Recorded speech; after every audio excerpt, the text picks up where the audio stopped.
A great atmosphere, a gorgeous night. It's Friday Night Football in South Orange County.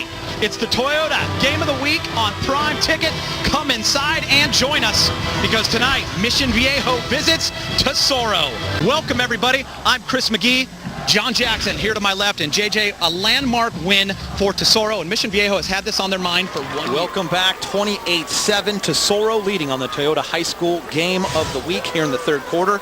Time for a little alumni watch. Well, one guy that is highly recognizable when you come to the stadium. The only jersey retired here at Tesoro, Sean Calcagni, and what a player he was for Tesoro.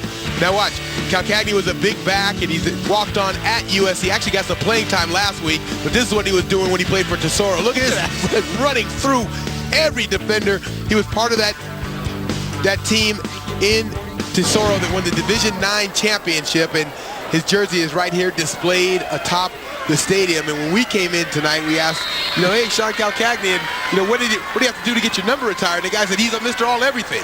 Truth be told, JJ asked that because last week we were at Bishop Aumont. His jersey is not retired. I want to know what it took. I played 4 years in the NFL.